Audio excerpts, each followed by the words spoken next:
4, 3, 2, 1. And it's live.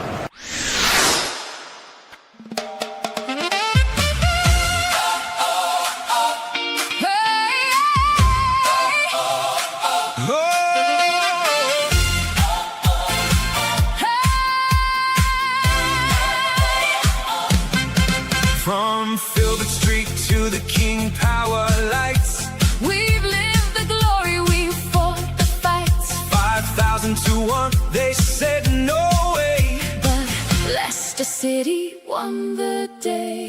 Leicester till I die. Blue army standing high through the highs and lows. Foxes always rise. Rage your scars once more. Hear the city roar. Leicester never quits the fight. Leicester till I Die is right. Oh, Leicester star. Leicester, Leicester, Leicester star till I die.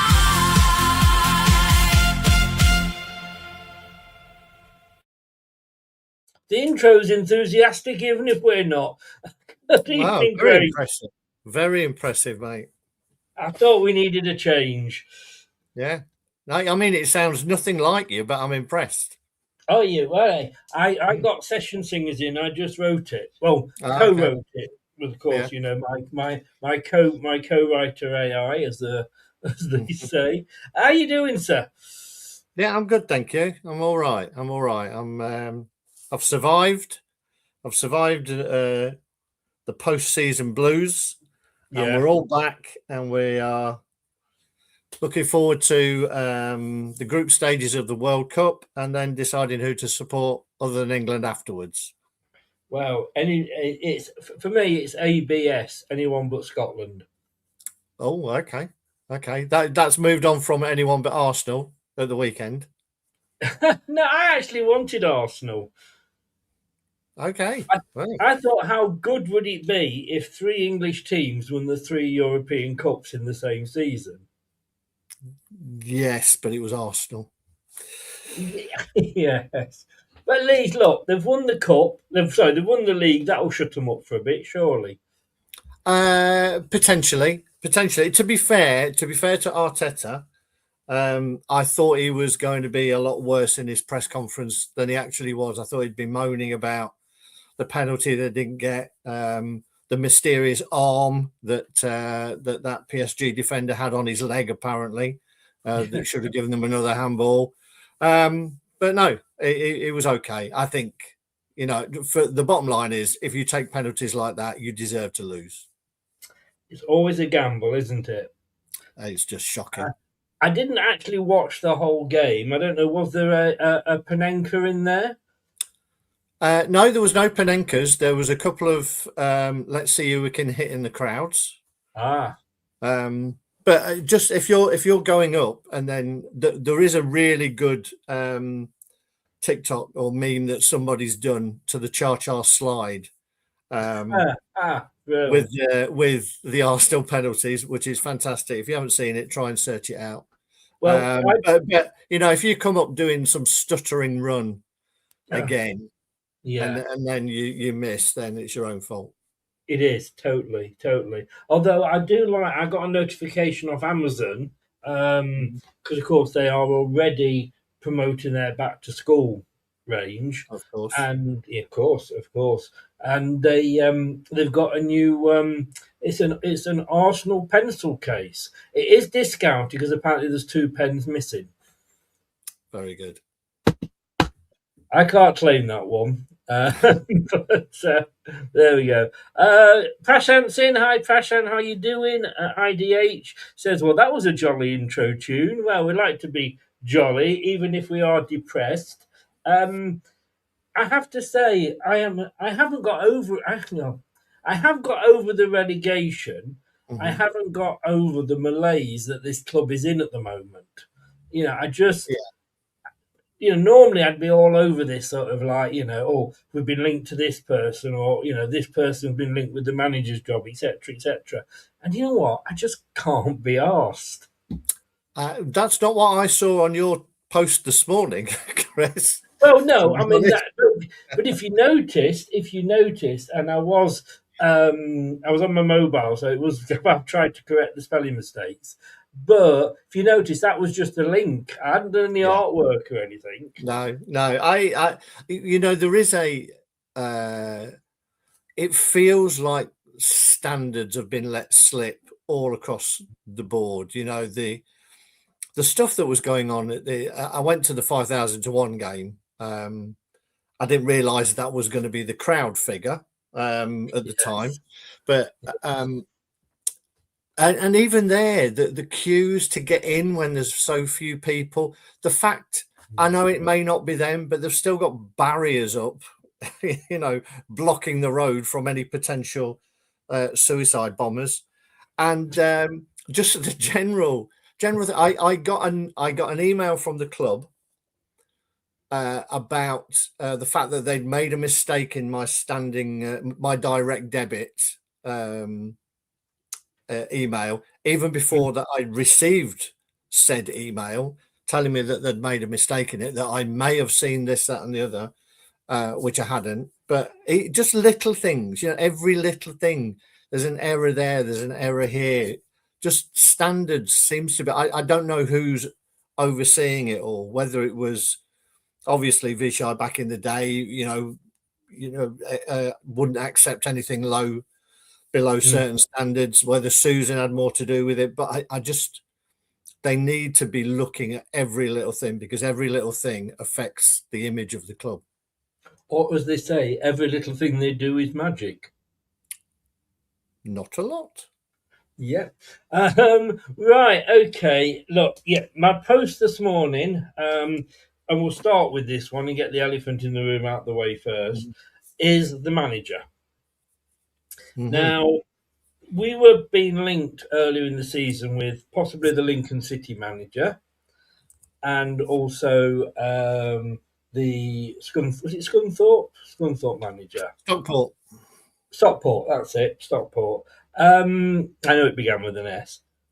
Both of the first one has moved on to pastures new, and the second one has ended his reign at the club due to mutual consent. And yet we don't seem to be anywhere near. There's no rumours or anything coming. There's a little footnote that going, oh, Leicester City are also interested in him. But there's nothing, like you say, this whole thing about the club is just so, yeah, we'll get around to it. Two things on that, Chris, and I know you're a devil's advocate man. Would you have wanted either of them as manager? I would have taken either. Would you? Okay. Although having said that, the second one, of course, may still come. We're not saying that we haven't got him. And secondly, did you hear any rumour about Maresca before he came? Very true. Very true. And you have taken over my mantle as devil's advocate very well, sir. I'm impressed. The student is becoming the master, as they say. Yes, I know what you're saying. I would prefer to hear nothing than rumours about Russell Martin. Let's put it that way. Well, that was, again, you've led me very nicely, thank you, sir. On to my next comment. You knock them over, I'll head them in. Russell Martin. Look, this new director of football, whatever he's called, that's coming from the City Group, is a big admirer of Russell Martin. According to rumours I've read in the papers, yeah, But I think he was at Southampton at the time when they took on. He's been at a club where Russell Martin was managing, if that makes sense.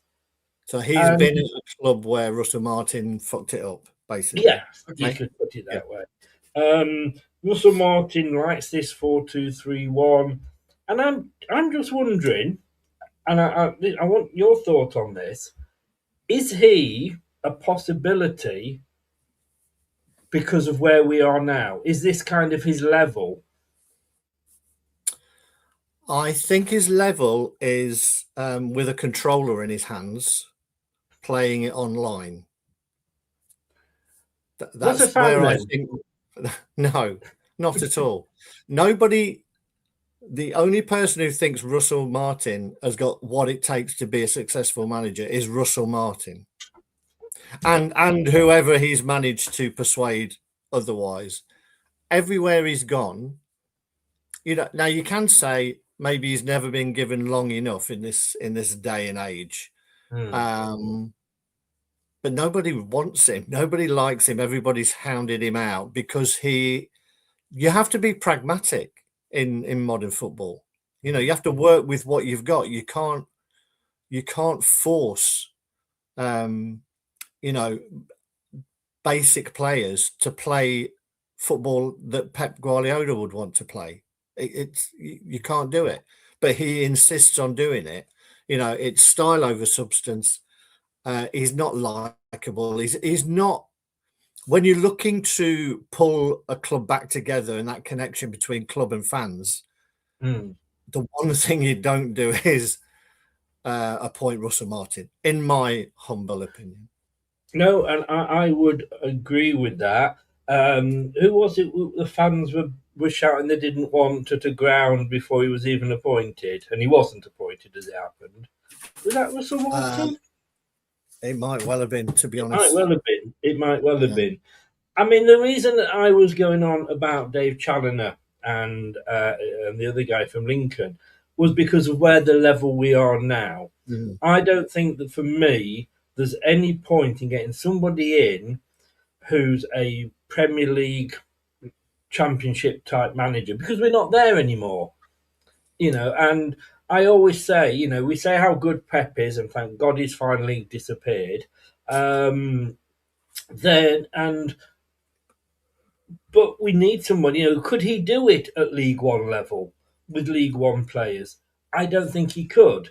But we need somebody that can do this level. Now, it might be that we've got to start being a little bit, cute here and go, right, we give a manager a couple of seasons contract because we're League One and Championship. But if we do get up to the Premier League, that person may not be any good, and bring somebody else in. I mean, look, we can only base it on rumours at the moment because that's all there is. The nature of the beast with Leicester City. But one guy that I actually was speaking to a friend about, and he mentioned him almost as a joke, and I sort of went, actually, and that's a certain Mr. Scott Parker. Mm-hmm. Yeah, was that Dan? No, it wasn't. To be honest with you, is he? He's not at the moment. He was at the start of the season when I said, how long will Scott Parker last? And he said till the end of the season. Well, technically, as soon as they got relegated, they got rid of him, so you could count that he got that right. He can get teams out of the Premier League, but then he can't keep. So he can get teams out of the Premier League. He can get teams out of the Premier League. That's the thing. He can get teams in, but he can also get the same teams out. And this is why I'm saying, do we need one person to get us up there and then another person to keep us up? I'm more of an opinion that someone like him would be a better appointment than someone who has only got some experience down in the lower league, unless you think they have the ability to go all the way. For me, you've got to be looking at a manager who, in the best way, will get you back in the Premier League in 2 seasons. That's the way you have to look at it for me. Not someone who can get you out of this division and then you look at them again, because there are people who can do it. We've seen managers do it. Excuse me. Thomas Frank did it. He took a team all the way through. Kieran McKenna has done it at Ipswich, so it can be done. I think if you're looking at someone just to get us out of this league, I think that's too short-sighted because of what you've said, that you then have to change them again. My thought would be somebody to get us out of League One / Championship, because I think that manager can probably do the same.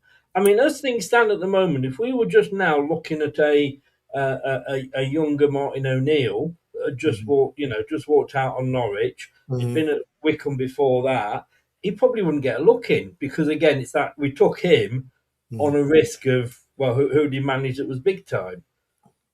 Yeah, I mean, he was at Norwich? No, he He was was at at Wickham, Norwich, wasn't but he? he walked Wick, out. He he fell was out. at Wickham, wasn't he?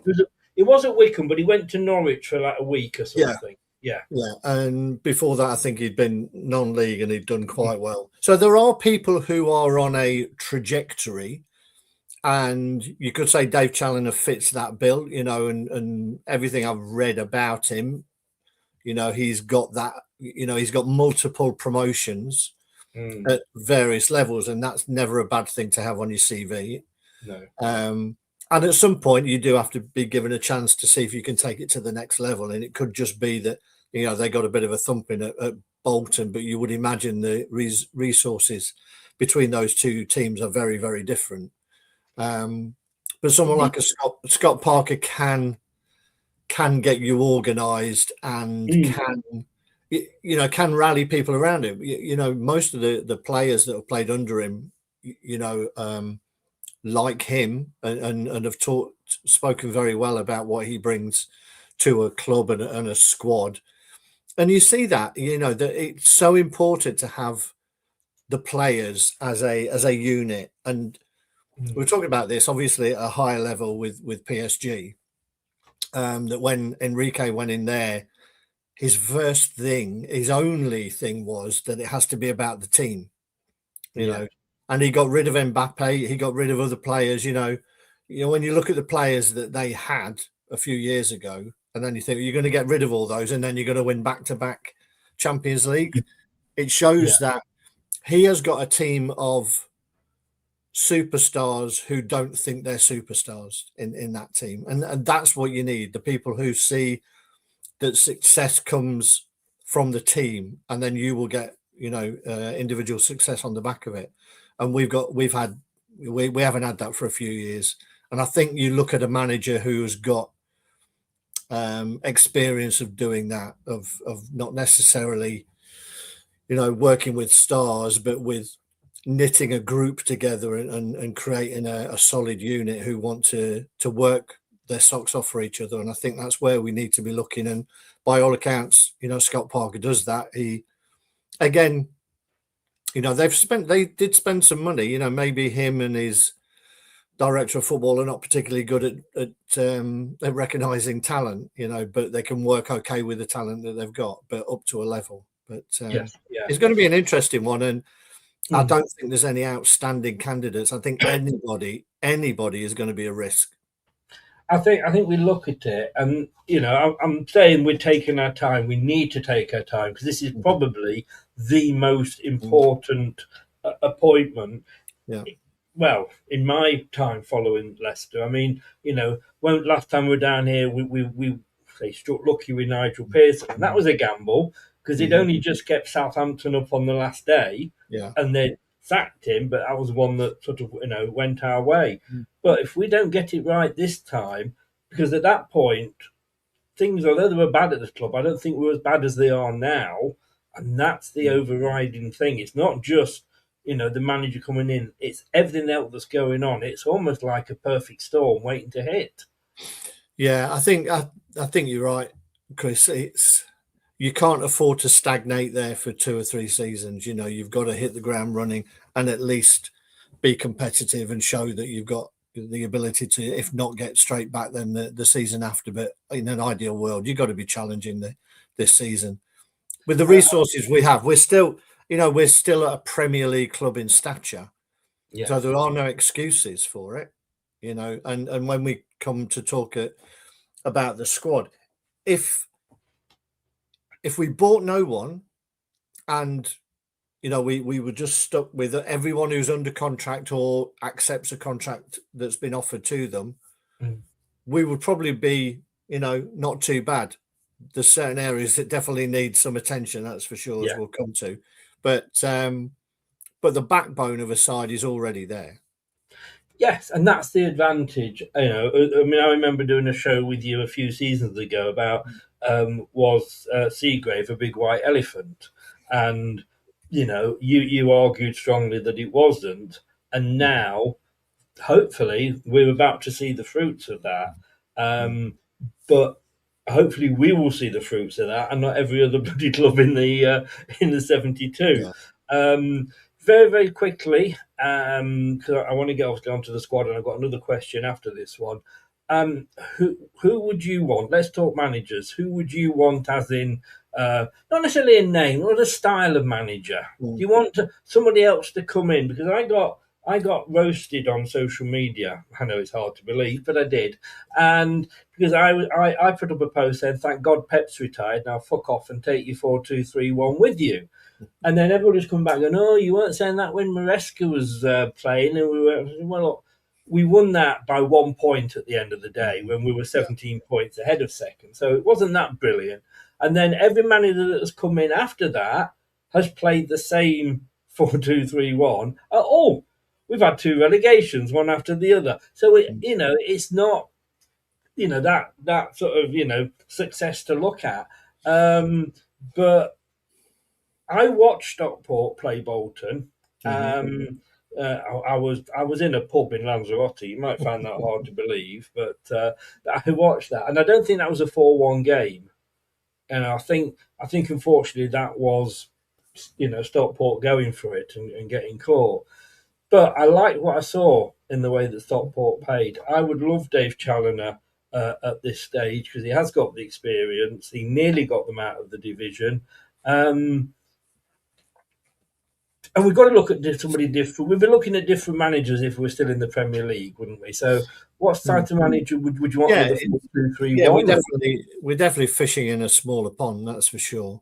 But I hope that with Pep going, that there's a change. That the danger is that everybody starts to play like Arsenal, who are very successful at it, at what they do, but sort of stifling games and then, looking at set pieces and the like.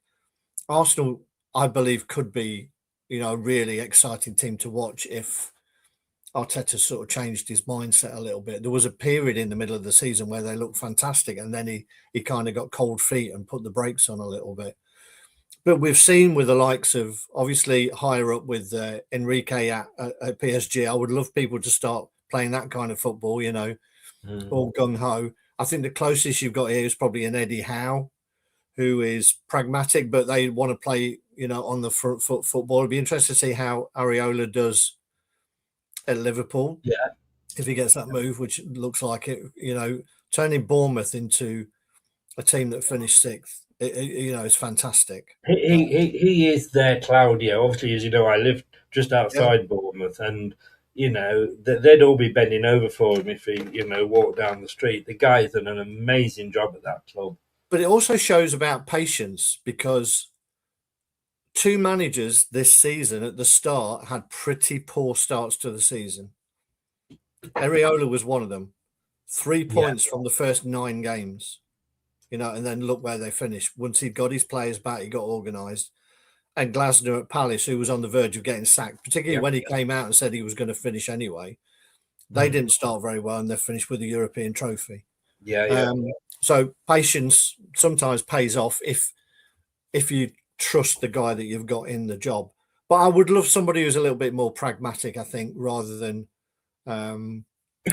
over possession football. You're going to score if the ball's in the final third. If you're messing about with it in your own half, you're not. It's as simple as that. And I know what Kevin was saying there. If you've got the wrong, I think it was Kevin. If you've got the wrong people in charge, you're never going to make the right appointment. But they also appointed Maresca, who was the right appointment. They got it wrong, and you could argue, did they not have the courage of their convictions with Steve Cooper? Would we have been in the same position if Steve Cooper had stuck there? Would he have been good to? Yeah. Would we have got 2 relegations under Cooper? We may still have got 1, but would we have got 2? I'm not sure we would. That's the thing, and I've got to say, whoever we take on as manager, please get behind the manager. Stop getting behind the players. And I know everybody, I read a thing the other day, and it was saying it's easier to sack 1 manager than 11 players. Yeah. But every time the players go running to top, he can't. He should be saying, "Shut the up! I hear what you're saying. He's the boss. If he says jump, you ask how high, and then go off. But it seems to me that he's so keen on keeping the likes of Vardy and all the big price players that we bought, that he doesn't back his manager, and then his manager's got just the carpet pulled from under the feet. It's the classic scenario of the under manager getting promoted, or you see it so many times, of the assistant manager getting promoted. The assistant manager is usually the buffer. He's the pal. He's the one who tries to make friends with everyone. And that's what Top was when Vichai was in position. He was friends with everyone. He's the good guy, whatever, that they all love, and almost like a surrogate son or whatever.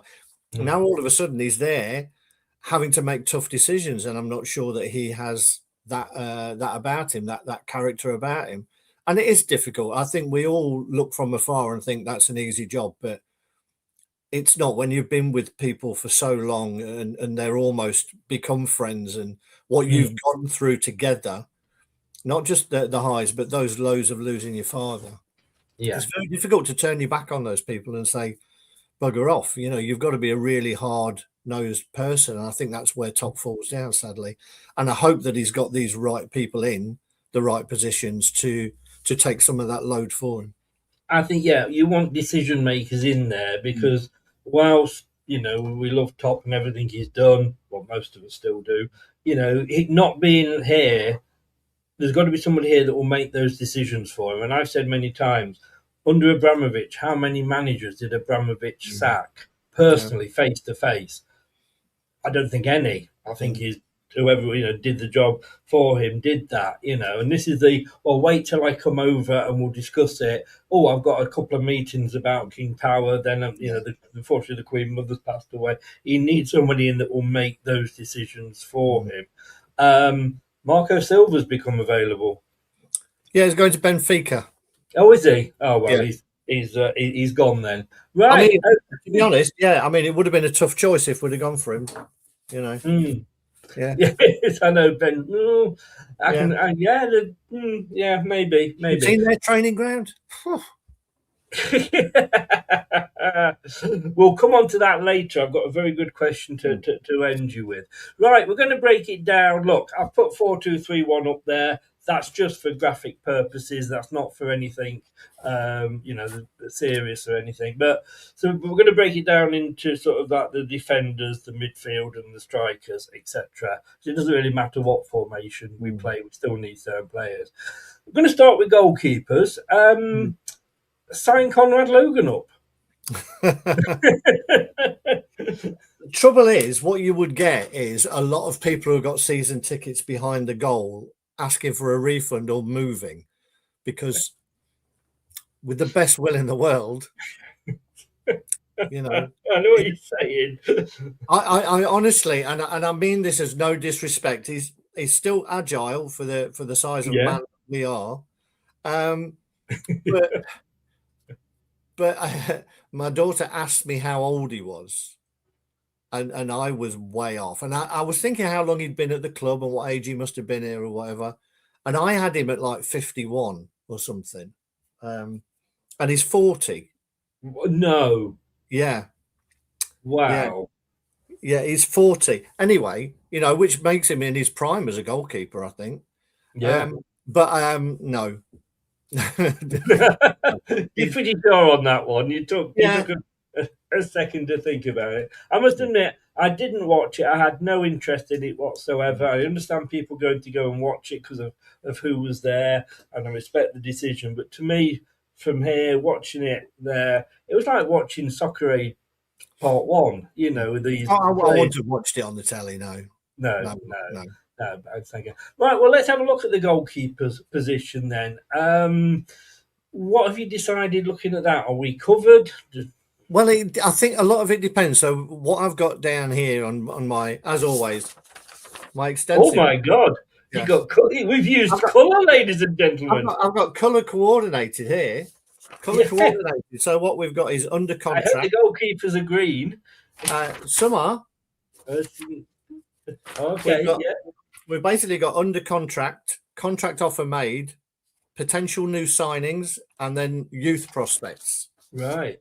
That's what we've got here. Anyway, a lot of it depends on whether Begovic signs a new contract. Yes. For me, I think at this level, I think Stelarchet, is solid enough. I think there's other areas that we need to look at. We've got this Fran Vietes who is still under contract and nobody's seen him. Maybe he's hiding behind Conrad Logan. I don't know, but well, when you say he could be in Conrad Logan's shadow, I haven't seen him. I mean, we've Yeah. also made contract offers to the young kid Stevie Bowser, who's out of contract, and a young lad called Harry French. So we've got 2 signed up. We've got 3 contract offers on the table. I think amongst that lot, we'll probably be well enough covered there. Your thoughts on Begovic? I mean, he didn't let us down when he came in. He was no worse, no better necessarily than Stelarchet. What I liked about him was that he just wanted to get the ball up the field. He wasn't bothered for this, playing it out from the back. He was old school. I mean, I'm not sure how old he is now, but he's obviously, probably he's nearly as old as Conrad Logan. Would you be offering him another contract? I think so. And the reason I say that is, it'd be a short-term one, but when you look through the rest of the squad, I think it's pretty safe to say that we will hopefully be promoting quite a lot of youth. And I think it's important that you've also got some experience in there as well.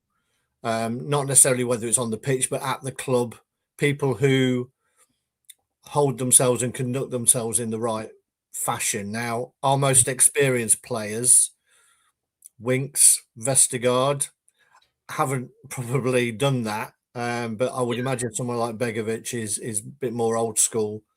And for someone who's not going to play, it's very difficult one, isn't it? If you're getting a very, very experienced keeper who is prepared to not necessarily be the number 1 choice in League One, then I think you've done very well, I would say.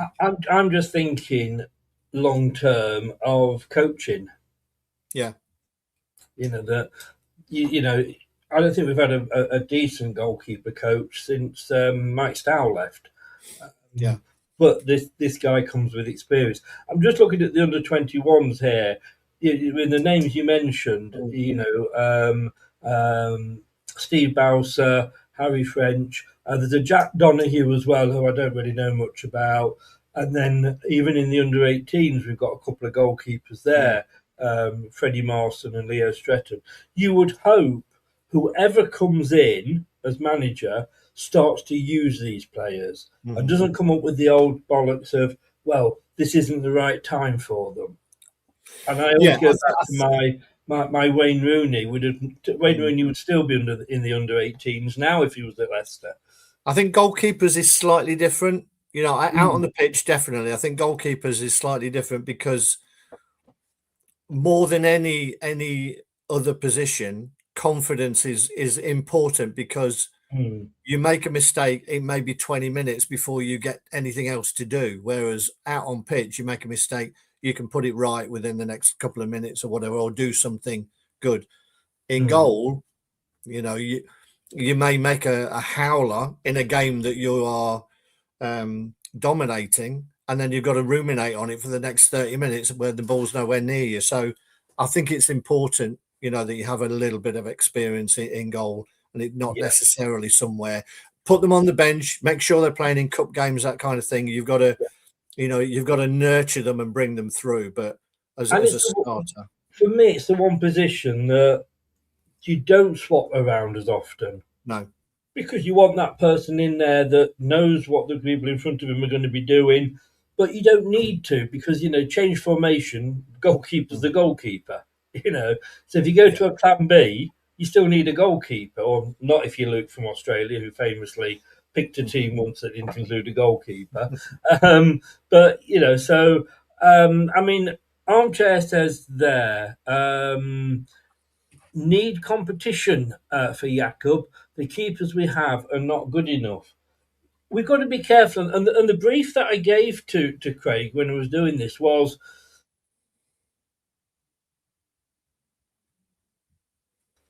don't go out as if you got, because we know we haven't. Fit what you're talking about and fit your decisions into a League One club that's struggling with money. I mean, I read a thing in the Mercury or online, Leicestershire Live, saying £262 million available from FIFA for players at the World Cup. And I'm thinking, what the fuck did we let Jordan Ayew go too soon? Because we'd have got another 50 grand possibly. But yeah, it's still like 10,000 a day or something. Yeah, I mean, I think, I assume Armchair Jockey has seen Vitesse play and has seen Bowser play and French play to know that they're not good enough. I haven't, so yeah. I'll take your word on that. Yeah, no, but like I say, we're not. Is it a position we need to spend money on? The bit of money that we're probably going to have, there's other positions that need that money, spending on it more. Okay, goalkeeper, pretty an easy one to sort of edge in, having just done the manager. Looking at the defence, and don't say demand with your hammers coming in the morning to mend it. That'll get me taken off air. Look, we've got Nelson, Sutar. Well, Chris, I'm going to look at fullbacks and centre half separately. Oh no, that's fine then. That's fine. Let's go with fullbacks then. Yeah. So fullbacks, what do we need? So under contract, okay, we've got Thomas Christensen, Aluko, and Jaden Joseph coming back from a loan, which is not a lot of cover. I'm not sure who's coming through out the ranks other than Aluko there.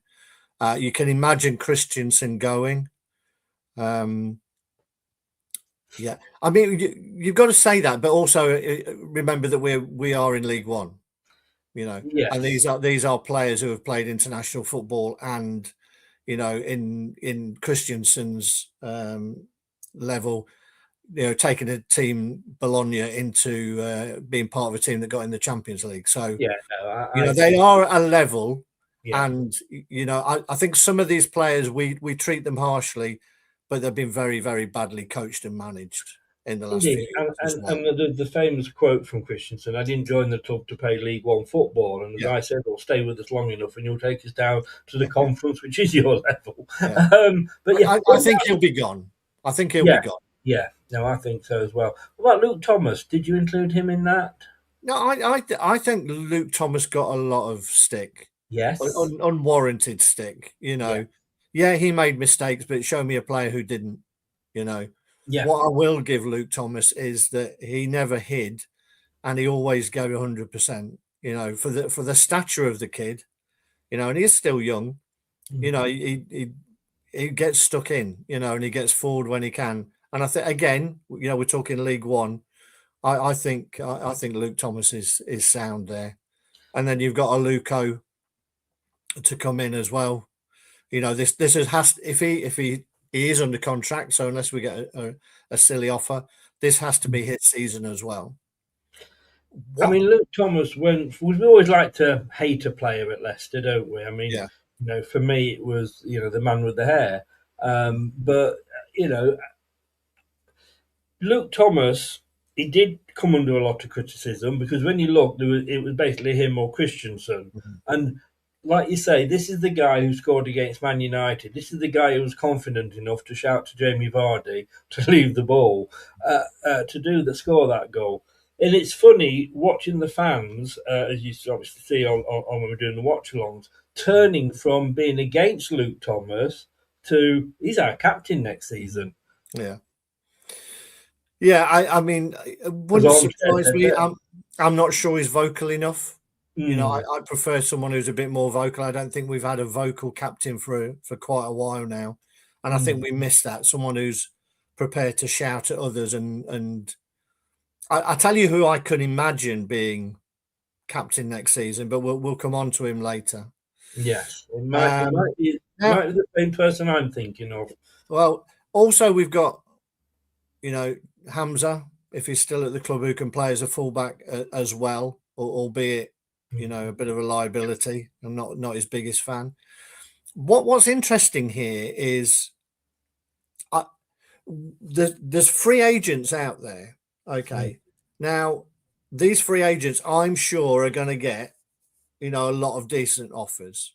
You know, some maybe in the lower reaches of the Premier League, definitely in the Championship.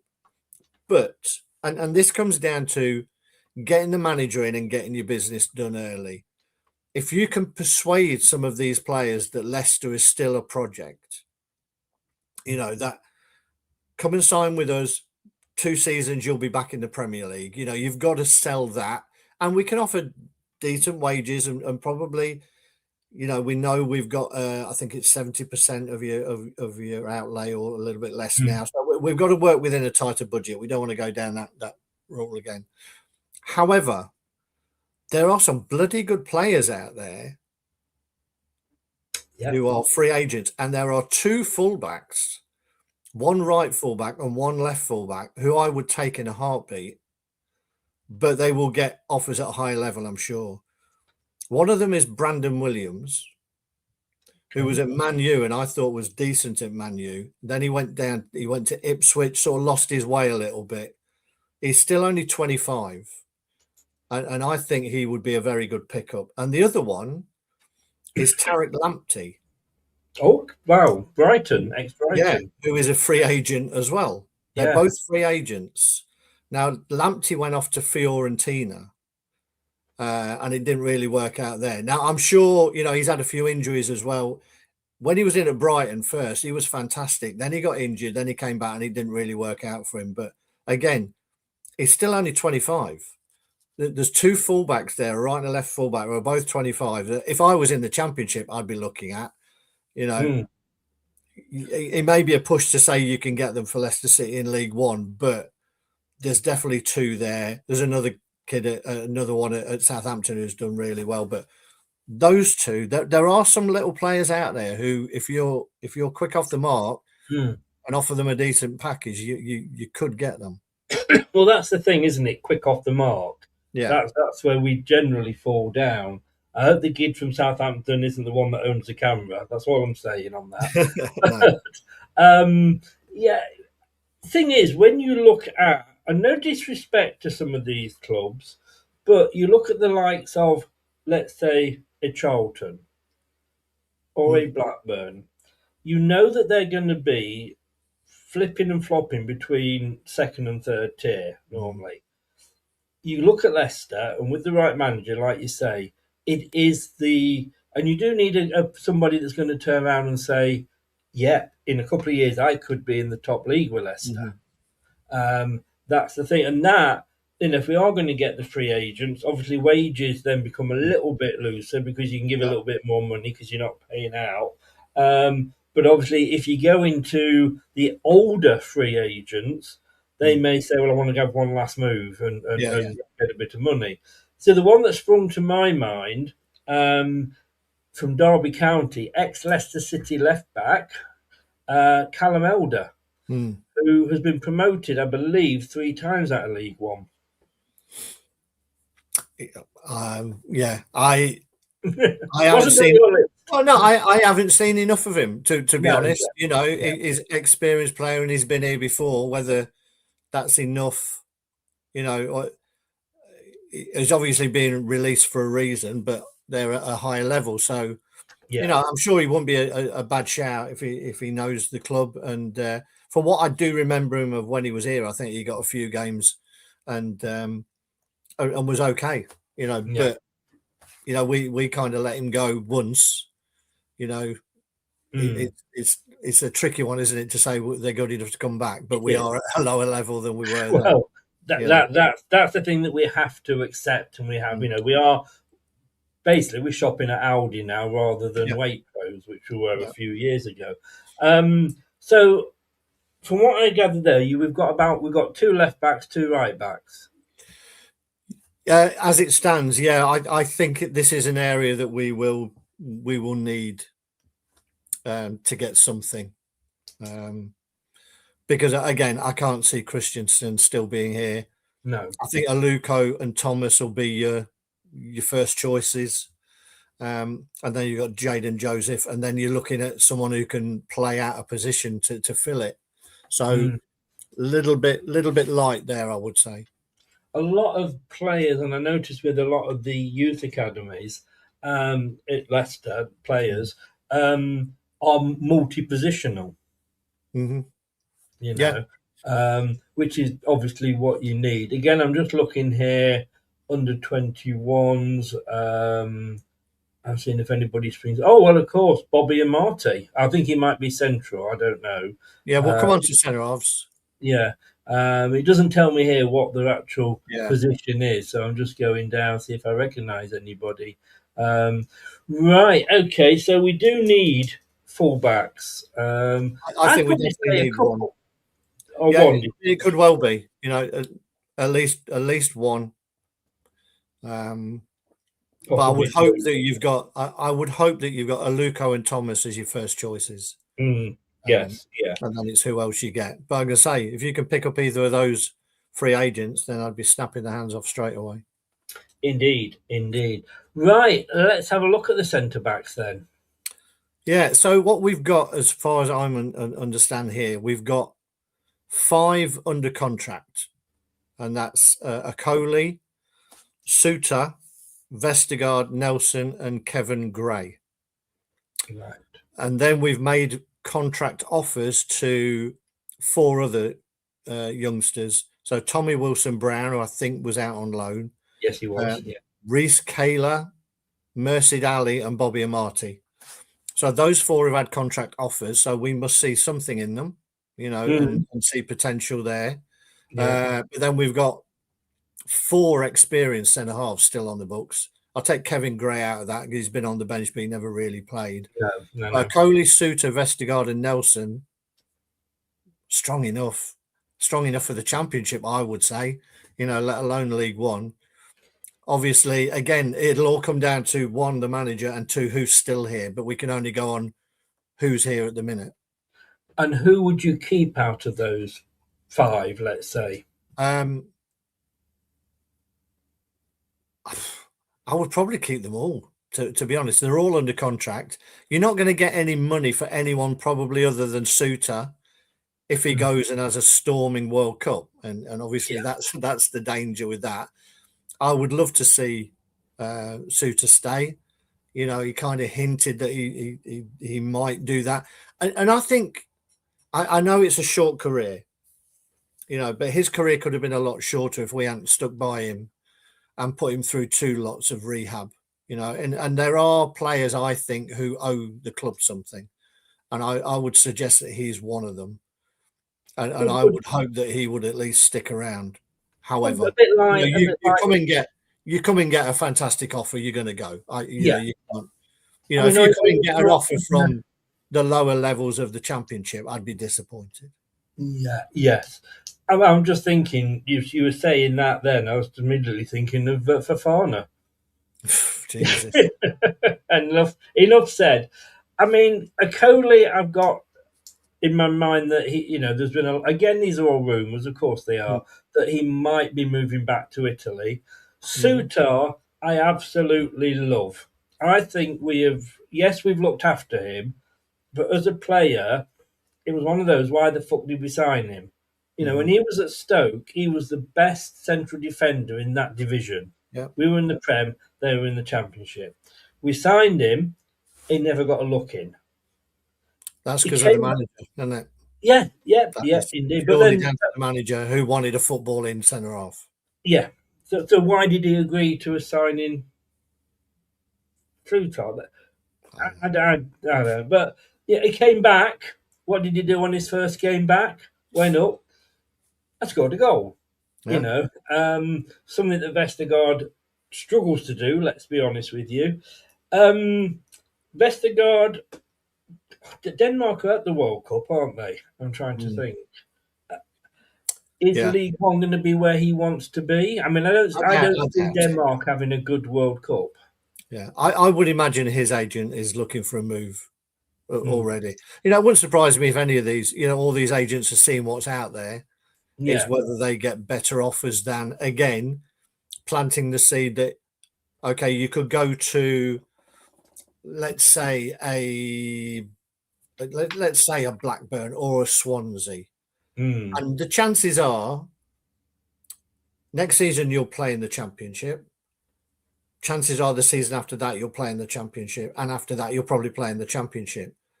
You can have a season with Leicester, and the chances are next season you'll be in the Championship. So, what is the benefit of moving to that level of club? You've got to be looking at teams who are going to be jostling for promotion or at the lower end of the Premier League. And obviously, you know, they could move abroad, but it really does depend on who comes in. Of course it does, yeah. But I mean, Suter will go, obviously. I don't know. I don't know. You don't know. I don't know. None of us know. No. He may well know. Yeah. But again, it depends what offers are on the table. People have seen him play as much as we've seen him play. So they've seen him play for Australia, and they've seen him play in a couple of games when he's come back from injury. You know, again, there are only a few teams who give decent contracts to injury-prone players. Yeah. We're one of them. So he's in the ideal spot, to be honest. Yes, yes, exactly. I made a joke not so long ago. We're doing the medical, John. Yeah, he's not. He's got a bit few worries. Sign him up. You know, that's how it goes. I mean, Vestergaard, obviously, the thing is in this level, like I say, it's all guesswork. Of course, it is when we do these shows. But the players that we want to go are not going to be the ones that we necessarily get offers for. And I think Yannick Vestergaard falls into that. Again, whether this all depends on how well they do in the World Cup. I've got Denmark going out at the group stage. I think I've got Australia going out. Oh no, I might have them just staying through because of Harry Suter. But obviously, the better they do, the more likely they could be to move on. I see the two that would most likely move on as being a Coley and Vestergaard. Would you, with the players that we've got, then the others, like the Kevon Grays and the others, again, is that a position we need to bring somebody in, or do you think we're pretty much well covered there? I think if you lose Vestergaard and Coley, you probably need to bring in somebody with a little bit more experience. You know, because let's say in the best will in the world, we start the season with Suter and Nelson, which I think most people would be happy with that. Yeah. Behind that, you've got inexperience. So I think you potentially, you could drop Hamza in again. But I think potentially you probably would need to look at something there, and whether the likes of Callum Elder, someone who can play in multiple positions, would be a good pickup in that. There's always one or two older heads who are looking for new clubs in the close season. So excuse me. So I wouldn't be surprised if we lose a couple. And we would definitely need to at least replace one of them, I would suggest. I mean, the Vestergaard one, we probably wouldn't get a lot for him now anyway. He's 33 years old. Now, I'm just looking here, his basic salary, and this is Premier League salary, 60 grand a week. We know he'll have got a reduction going to the Championship, and as Rob Tanner confirmed that, and he's also said there would be reductions going into League One. We know he won't be on that. At 33... he may decide, do you know what? I'm going to stay for my last year. Yeah, I'll stick it out. Yeah. And I've got to say, we can't get rid of all the experienced players, can we? No, what I would like for whoever the manager is to spend a bit of time getting to know these players and only keeping them if they're the right character. I don't care. I don't care whether they're a great player. We need to get back to having people with character. And I don't know about Vestergaard. Sometimes you see him on the pitch and he looks really up for it and annoyed with things going wrong and aggressive. And that's what I like. And then other times you just think he can't be arsed. I'm not sure which Vestergaard, we get from week to week. And that you can't be taking chances on players anymore. So a manager needs to look him in the eyes and get some. I think as money well, there. it's what Maresca said about him is, look, we know what's wrong with Yannick, we know what he's not good at, but we know what he is good at, and that's, pinging those long balls forward and what have you. We know that he's not going to jump up high, and he's 4 foot shorter when he jumps. Armchair says there, would it be wise to offload Sutar because of the past injury? It depends. Again, there'll be a figure. There'll be a value on all of these players. If someone comes in for an injury-prone player and says, "Right, I'll give you 10 million for him," there's every chance that we'll take it. Yes. Yeah. If people are offering a pittance, then it's worth a gamble to keep him. I'm just worried if Vestergaard does go, where the experience is in that back, that two centre backs or that defence, if you like. Although let's not forget Ben Nelson had a loan period at Oxford as well before us. So he's had 2 or 3 seasons of playing at lower levels. So he should, at his age now, he should be coming into. I've got enough experience to play at this level. No, very, very true. You get these players and you've seen them all, they're 17 years old. You look and they're 24. Yeah. You know what I mean? Right, sir. So what's your next position? So centre mids, and Jesus, we've got a lot. Right, okay. I'll give you a rundown of what we've got. I'll take the dog for a walk while you run through those. Well, if you could take Vestergaards, he'd be appreciative as well. Well, it kills 2 birds with 1 stone, doesn't it? Yeah. So under contract, Oliver Skipp, Harry Winks, Hamza Chowdhury, Louis Page, Michael Golding. No, still not exactly. Sammy Braybrook. Under contract offers made, Logan Briggs, Henry Cartwright, Tommy Neal, Ryan Donnelly, and Silko Thomas, who we class as a midfielder. And then we've got 2 more who I would be keeping an eye on from the youth setup. Now, obviously, we've done this with Jeremy Monga. We've promoted when we think they're good enough. There's a couple of players there. Darren Motsey. Now, Motsey, I think, someone will correct me because there'll be a stato in the chat, no doubt. I think Darren Motsey became the youngest player to score at the under-21s, beating Monga's record this season. I think he's 15 and he's already played 11 times for the under-21s. He scored 3 goals and got 2 assists. To me, that sort of player, like I said, like a Wayne Rooney, is throw him in, see what he can do. He'll either sink or swim.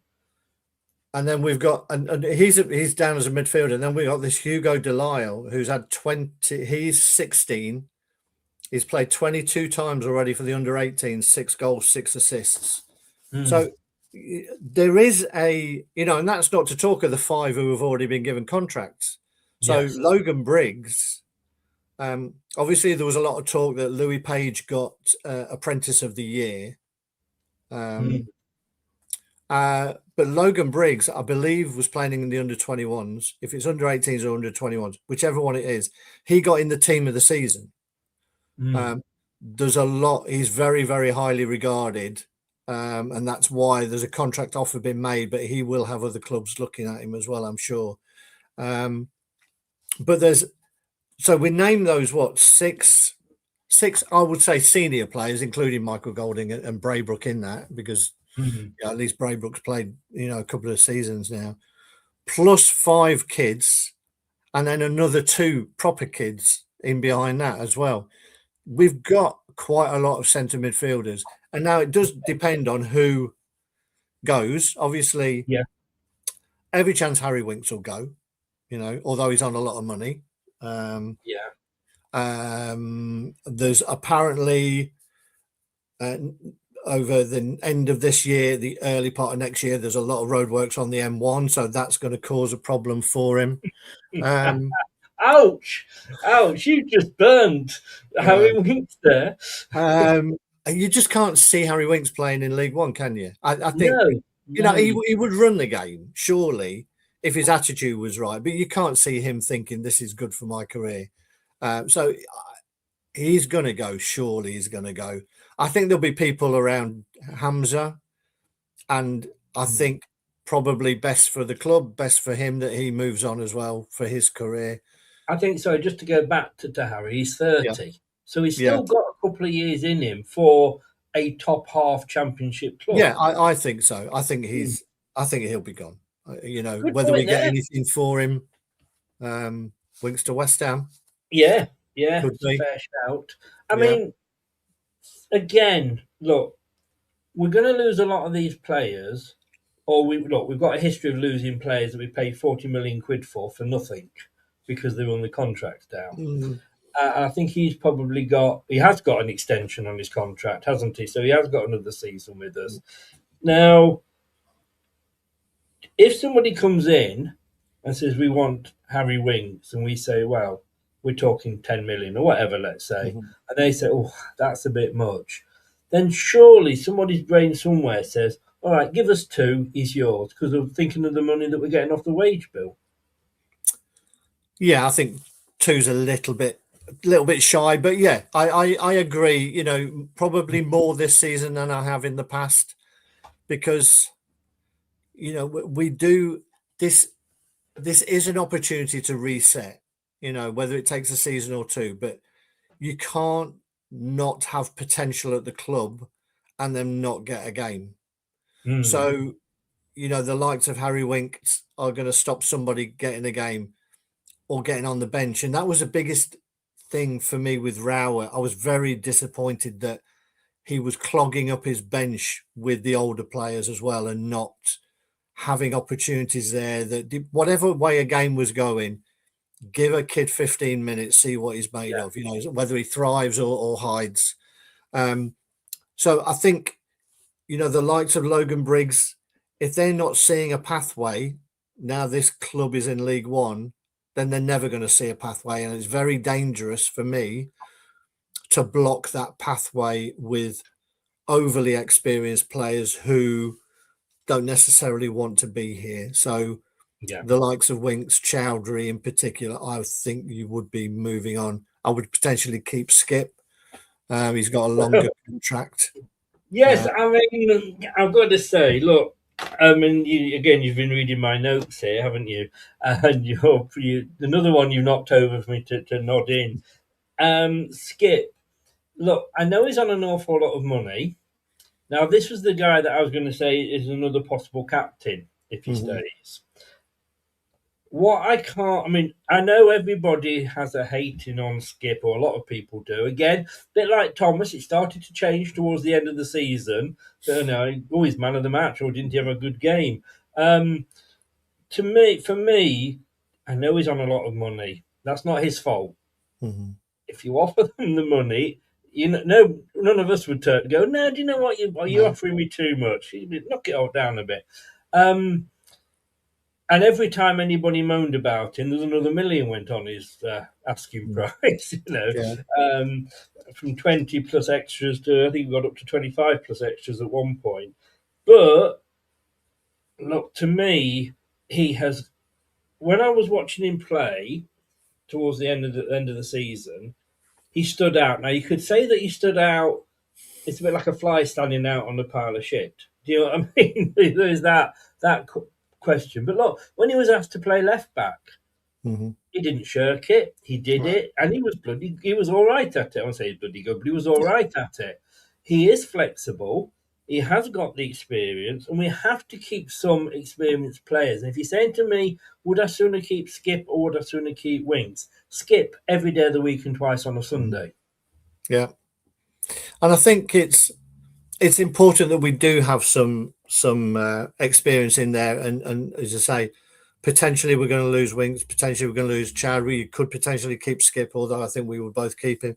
Again, there are a couple of free agents out there who would offer that level of experience, who have what I would say is the right character. So Sam Morsey, who was at Ipswich, 2 promotions with Ipswich, back to back, and he was a nasty little piece of whatever. Yeah. Morsey, but he did very well for Ipswich in their seasons. He went off to Kuwait. Something went off there that he came back pretty quick. And he's a free agent at the moment. He's 34, but experienced. And then the other one is Romeo, who was around at Southampton for a long time. Again, they've got a year's extension. He was there when they were doing pretty well. Then he left and he came back.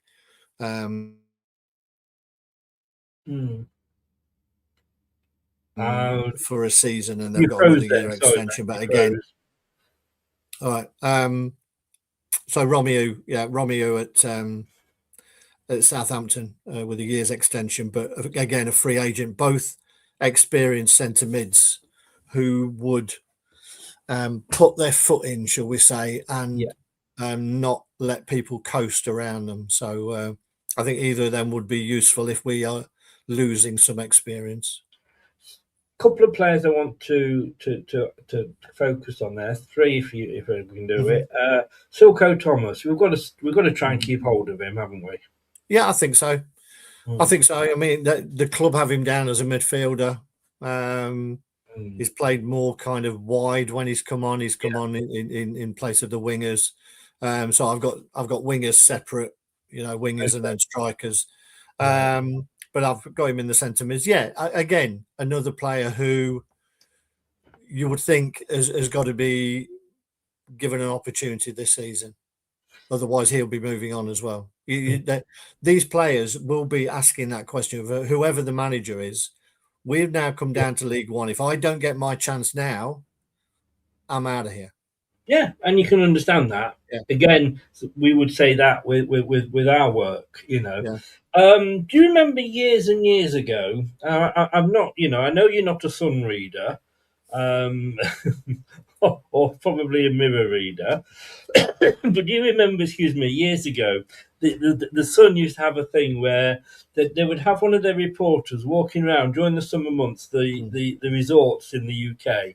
And I lived in Blackpool for a while, and and you used to have to run up to him if you saw him, and he'd have a Sun hat on. And if you go, tap him on the shoulder and go, I know you, you're the Sun man, or, ever. And you got a £5.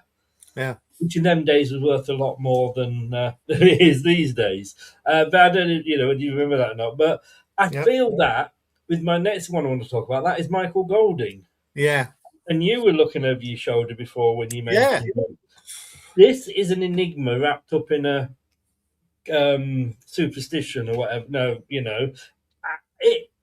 Look, we signed him when we sold Dewsbury Hall and Maresca, and the conspiracy theory, that's the word I was looking at. It's funny that we sold Maresca obviously went. We sold Kieran Dewsbury Hall because we needed the money, 30 million. We sold him for 30 million. It was a 6-year contract, which means that it cost Chelsea 5 million a year. But then hang on, we bought Michael Golding for £5 million. And then what happened with Kieran Dewsbury Hall at the end of the first season? Oh, they sold him to Everton. So basically, Kieran Dewsbury Hall cost them nothing apart from a bit on wages. Yeah. It all smelt like a rat at the time, didn't it? Although we all thought, this kid looks decent. If Chelsea fans loved him. Yeah. If you get past that level at Chelsea, the churn on their players must be horrific. If you get past the kind of 16-year-old, then you must have something about you. So there must be a player there, whether he's let himself go a little bit. He may not be as disciplined as you and I, Chris, at looking after his physique. But hang on a second. Hang on. Well, there we go. That's better. Whether he's like, I keep trying, I'm not getting anywhere, maybe I'll have a burger. I don't know. But surely now's the time to see him, you would think. If he doesn't get a look in pre-season, then we know there's definitely something dodgy going on. Indeed. And the last one, again, somebody you've mentioned, and I flip flop with this guy. I like him one week, I hate him the other week. I mean, I remember when he did the hat trick of saves against West Brom Yeah. last time in the Championship. You know where this is going. I thought, what a player!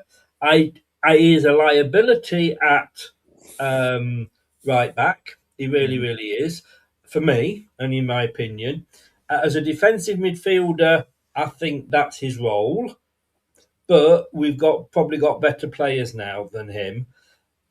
And I've always said I would keep him on as a squad player. However, I think now, have we got past that? And Sheffield United, where he went, and they loved him at Sheffield United, funnily enough, as a right back. Is it time for him to move on? I know he came out after that game that time and said, "No, guys, I'm staying," and everybody went, "Oh God!"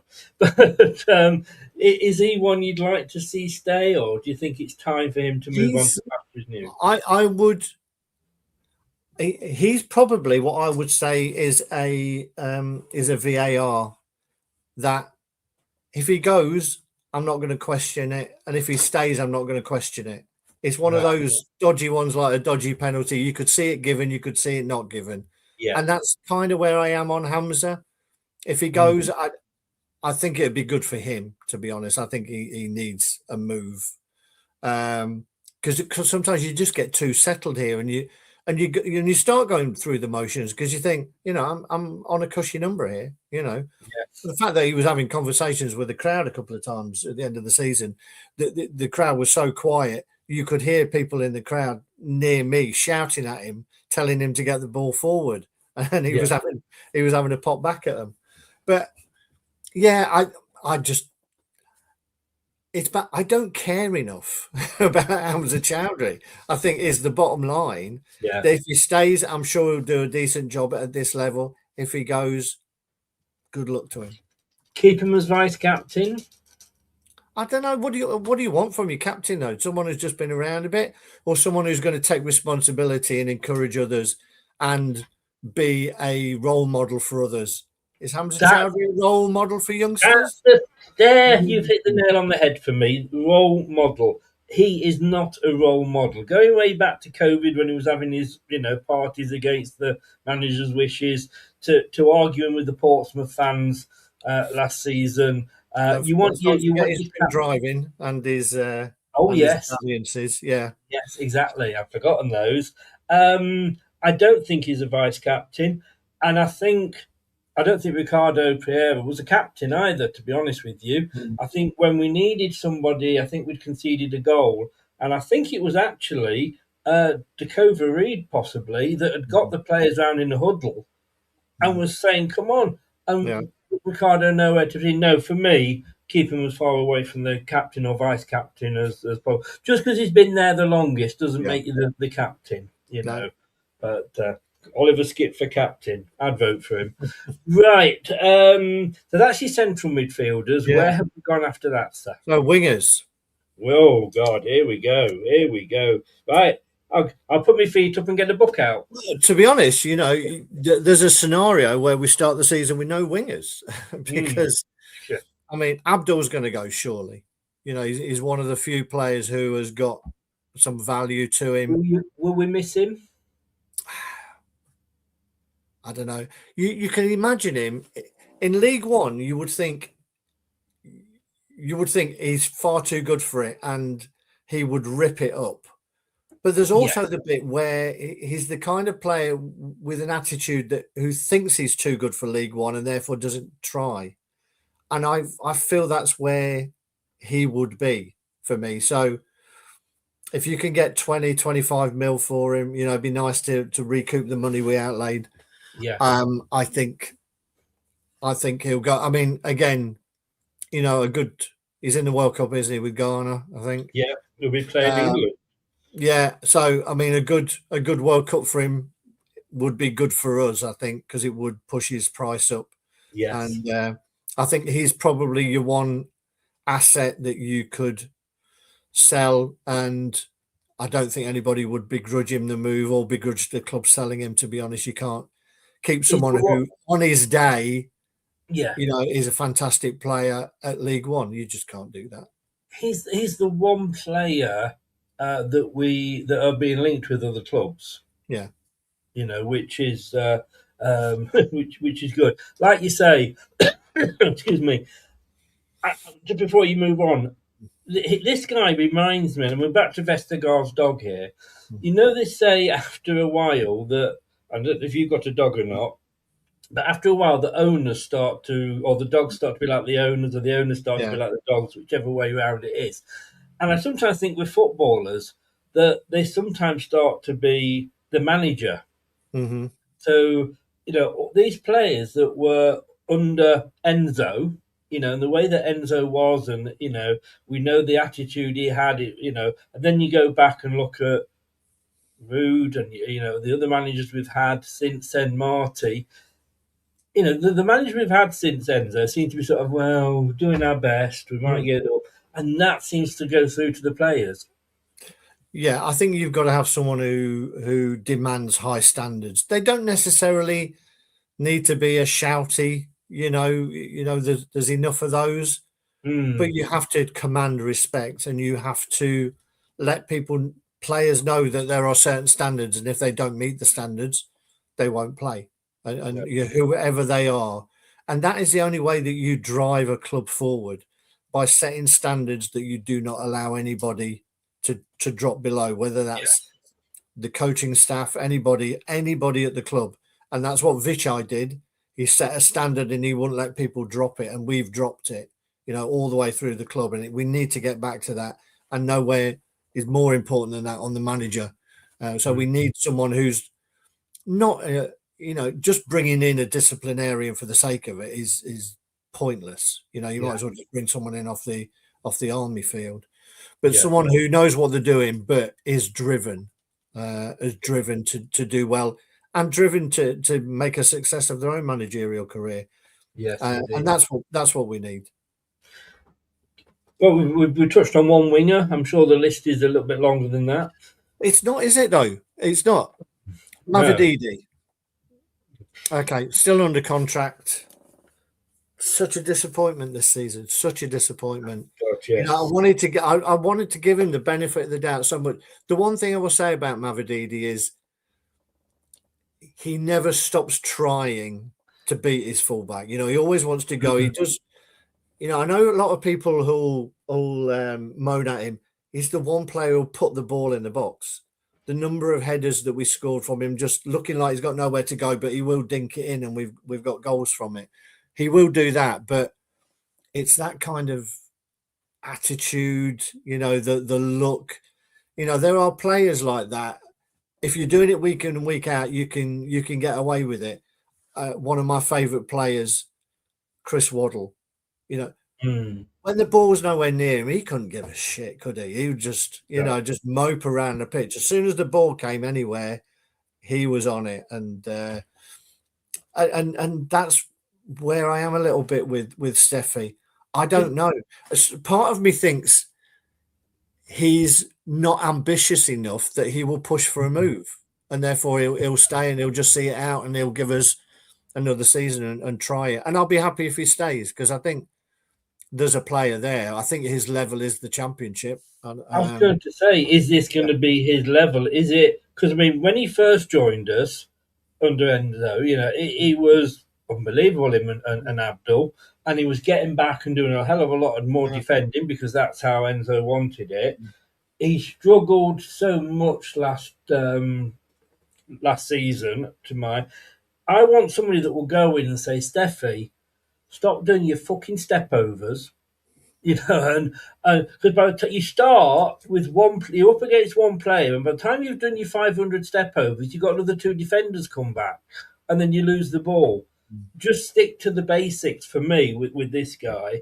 But League One, could he perhaps be, the guy that goes on there and makes, puts defenders on their arse?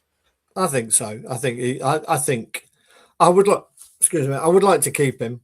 And part of me thinks that he will stay, because he had such a poor season. I can't imagine there's going to be a lot of offers for him, at the level that he would want to move to. Yeah. He's got to be thinking, if we have a good season here, I'm at least back in the Championship. He's still young enough So I would keep him around. Did you keep Abdul, by the way, or did you? Oh no, No, I it's think you've got to against- sell him. I think he's the most valuable asset, Yeah, and we need to bring some money into the club. yeah, And if that means we sell him and we can get 3 players, then so be it. yeah. And then that brings us only really. We touched on Silko Thomas maybe being a winger. Mm. The only other one we've got really, unless I've missed someone, is Monga, and that's a whole debate in its own as well. It is. He's scoring like fun for England under 21s or wherever he's playing. I'm not sure what position they're playing him in. I don't think that. I think he needs to move on because I don't think we are the right club for him now. I think he could move on and get a better club that's going to teach him more than the people at Leicester can teach him. And he is. I mean, I believe Arsenal are interested. That there's offers of about 15 million for him. Again, it's pure profit for us. I don't see him as a winger. I know that's where we played him, and every manager seems to stick him out on the wing, but he makes no difference when he comes on. He's gone past the oh yeah, let's get excited because Monga's coming on and the crowd get up and it's like, yeah, okay, Monga's coming on. Make no difference. Stick him in, I always say stick him in that number 10 role for me. But there is somebody you might have this guy down as a striker. Probably. I mean, let's just finish on Monga. And a lot of people have said that he'd play him as a 10 or whatever. I don't see it. The reason I don't see it is because we've seen better players than Monga try and do that. Remember, there was all this clamour to play Trent Alexander as a midfielder, and it doesn't always work because as a wing back or a right back, the game is always in front of you. You can always see what's going on. As soon as you're in midfield, you're turning this way, you're turning that way. You're having to receive the ball with the back to goal, and have you got the peripheral vision to see someone making a run off you? And he never really worked in midfield for me. And I'm not sure about Monga either. I think it's too early to know whether he's got that awareness of receiving the ball with his back to goal and somebody clattering him. When you're out wide, you get the ball and you're seeing the vision in front of you, or you should be doing it anyway. And I think that allows him. I think he's a right winger rather than a left winger, and we tended to bring him on the left. All his success in the younger age groups was on the right, because he can use both feet, and he was coming in and on his left and curling it a lot. And I think that's where England used to play him as well. You see most of the clips for England, he was out on the right hand side. Would it make sense for him to go to somewhere like Arsenal? Somewhere like Arsenal, I would suggest he may be going in to compete against 10 Mongers. Yes. Obviously they've got Dowling, who's come through at a very young age, but it's very easy to get lost in that kind of club as well when they've got the cream of it. Here it is that proverbial big fish in a small pond. When you're standing out at this level at this club, would you stand out at Arsenal? He probably would. He may be, but you don't know. Or do you say, right, I know I'm going to get a full season playing against proper men, and that's going to propel me into a first team somewhere else rather than going into a youth setup at another big club.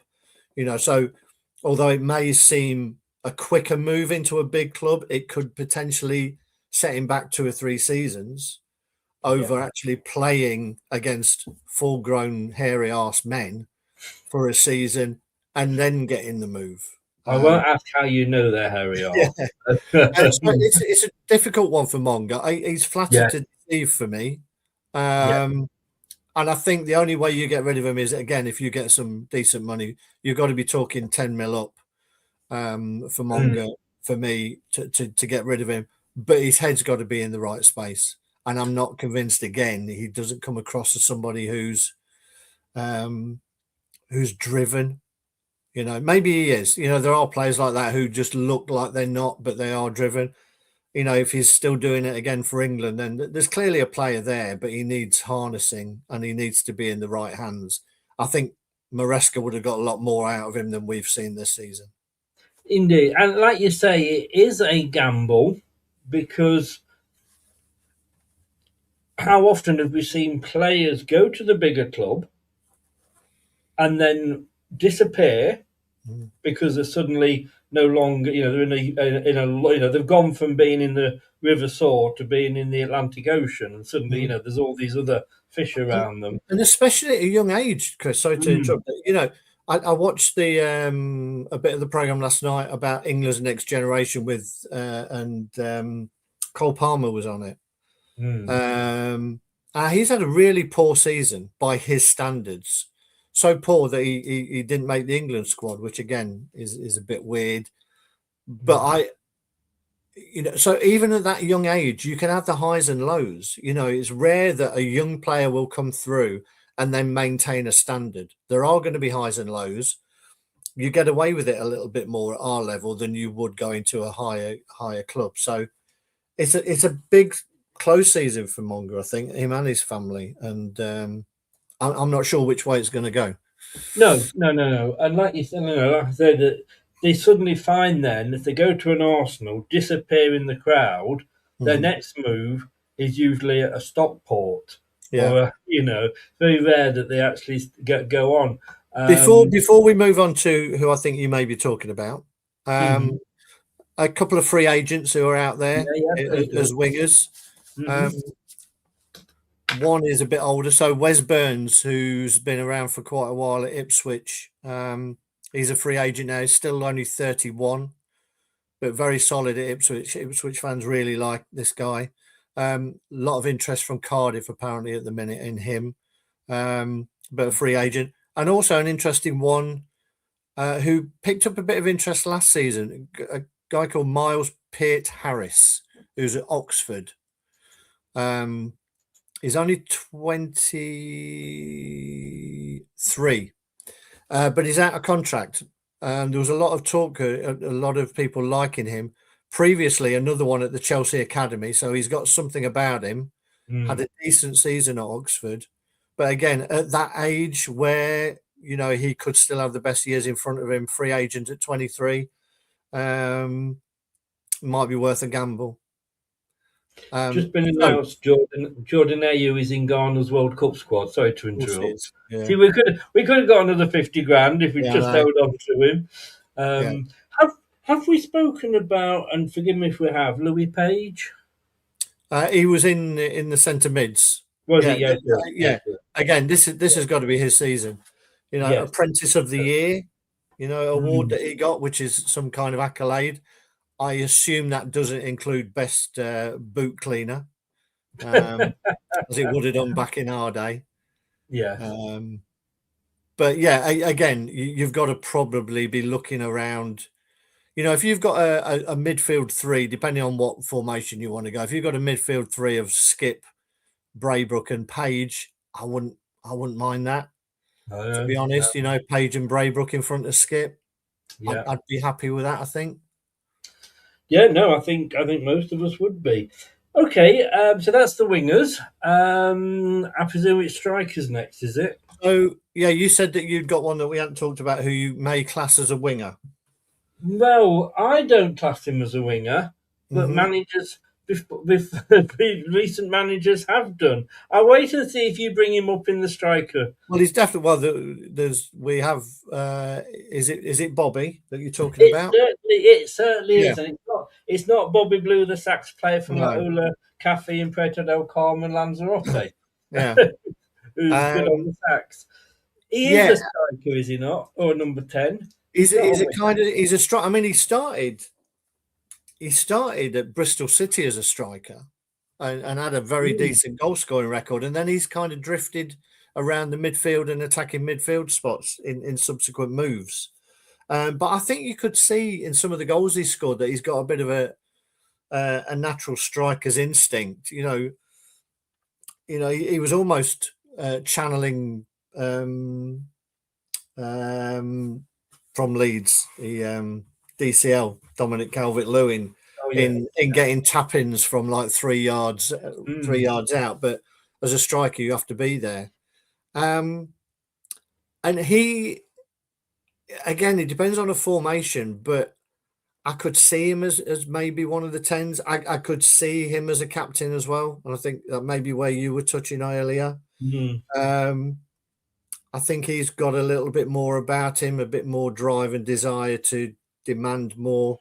And again, at this level, that level of experience, I think, could be pretty useful for us. So I've got him down as a striker because the club have him as a striker, but he could I play agree across with any of you. those.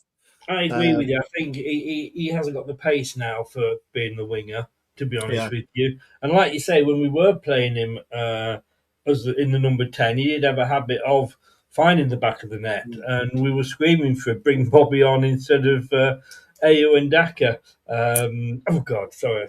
I mean, but you look behind that now, under contract. Ayu's gone.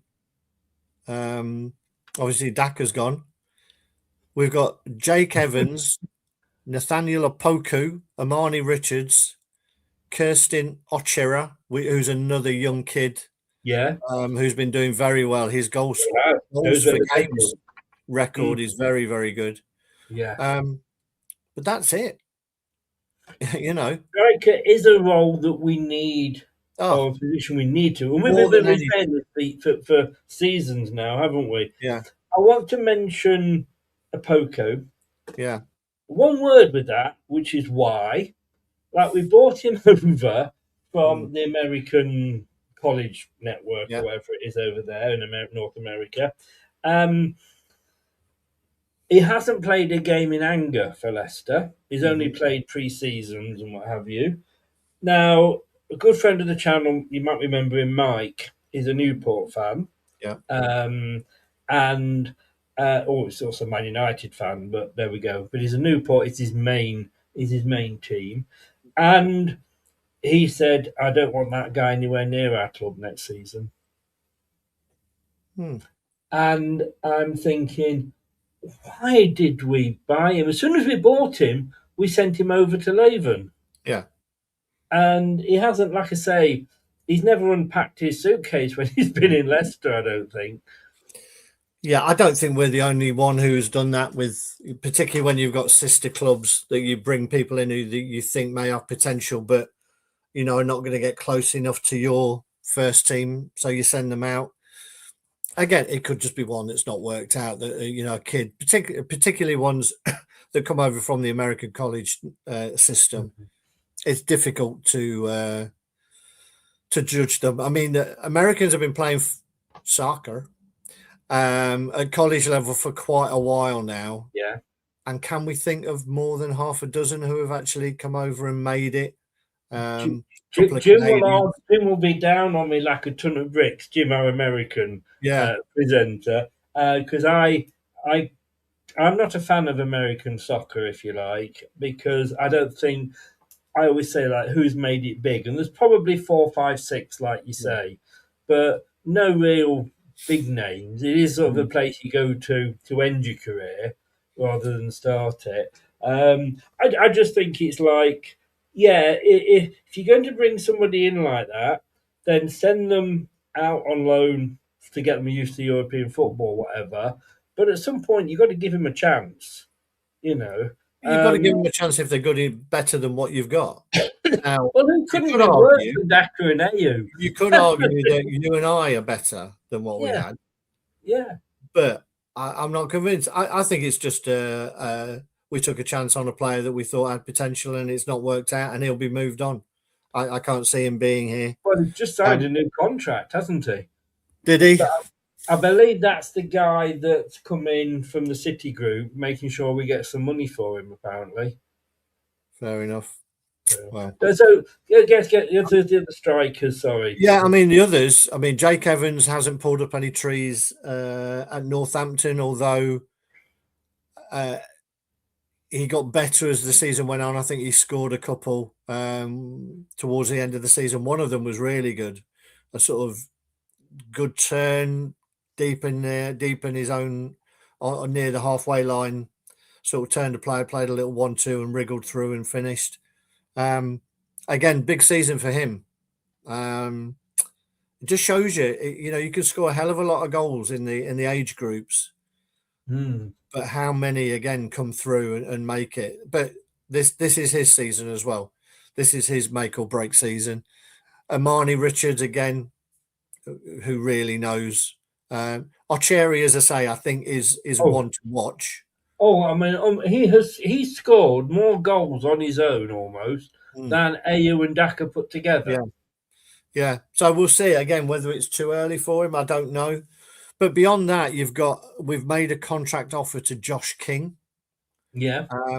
And then we also at the youth we have Lorenz Hutchinson, who is very exciting as well. I mean, if you talk to Tom about Lorenz Hutchins, and I know it's only FIFA, but he's had him in his FIFA squad this season in League One. But he is, he's absolutely. I mean, you look at his figures. So 15 appearances for the under-18s, 15 goals, 5 assists. 11 appearances for the under-21, so making the step up, 4 goals, 2 assists. So again, he's a kid who's got an eye for goal. And this is a big season for him as well. Again, youth, but he's 16. We've got 2, 3, 4 potential people who could make a big step up this season if they get an opportunity. And this is why it's really important that we get out of this division at the first time of asking, because these players with potential will get offers from other clubs. And we've got to try and hang on to them and give them a chance and show them a pathway through. Beyond that, there's a couple of experienced out of contracts. Josh Madger at West Brom, who's had a couple of good seasons for him. Still only 27, but he's out of contract there. One who would possibly cost a little bit of money, Drinnan at Swindon, has had a very, very good season. Irish, 27, so still of an age. 22 goals in 40 appearances for Swindon last season, and he looks a decent player. He'll probably cost you about $500,000, so it not a lot, but someone where the goal is. One other I would mention, I would not be against us trying to get Dujan Richards back on a second loan and actually playing him, because I thought the little bits and pieces we saw, there was good potential from him. He had a cameo, I think it was against Oxford, where he came on for 10-15 minutes, and he was very direct, getting the ball midway through our half and driving forward and trying to get shots off. But for whatever reason, Rowett didn't want to play him. So a player like that, I would be happy if we went and tried to get him on loan again and actually play him. That is really interesting. Because look, you're down at the ground every home game. You see a lot more than I see doing the watch-alongs here, because we only see who the camera's concentrating on. I was screaming that when they had Daka on, who he seemed to like to start towards the end, took Daka off, Ayew came on. Excuse me. What? And Richards was sat on the bench. Sometimes he didn't even make the bench. Now, if it was a case of these players that came in January, Joe Rebo was another one that didn't get a look in. Was it a case that Rowett was like, do you know what?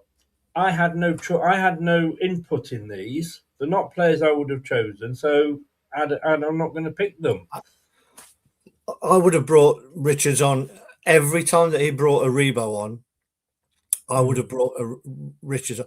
To be honest, you might as well have just taken a player off and not brought a Rebo on. He did absolutely. I can't remember a single thing that he did in a positive fashion. I honestly can't. Goal Maybe. involvement, penalty Yeah. box involvement. I can't even remember him taking a throw in. So then you've got some young kid who's got bags of potential, who on his one cameo appearance looked like he really wanted to get on the ball and do something, and you don't play him again. That's one of the big reasons for me why Rowett gets no look in here. But when we signed him in January and and all the fans went, at last a striker. Yeah. And Andy King comes out and says, "Well, no, I see him on the right Yeah. wing to come on for Fato." You're thinking, I mean, that's why, to be totally honest with you, Andy King went down quicker than a prostitute's knickers on a 2-for-1 night. Because I'm thinking like, no, this is, just we're the only ones as fans that can see we need a striker. And you bring a striker in.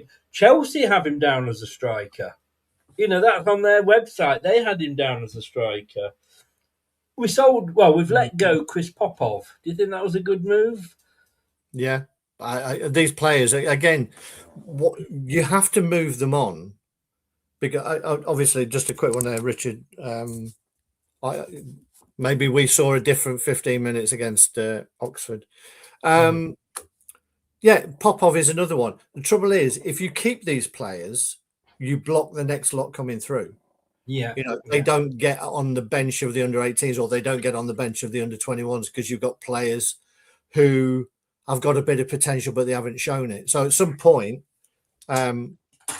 you have to move them on to allow the next lot to come through. If you don't think they're going to make it, then you can't block the next generation through. So you have to move them on. While we're talking strikers, and I've had this written down from the moment we started the show. I should have started at the strikers and moved back. I haven't gone backwards, actually. There's a certain player that is out of contract. He went to try. That smile tells me you know where I'm going with this. That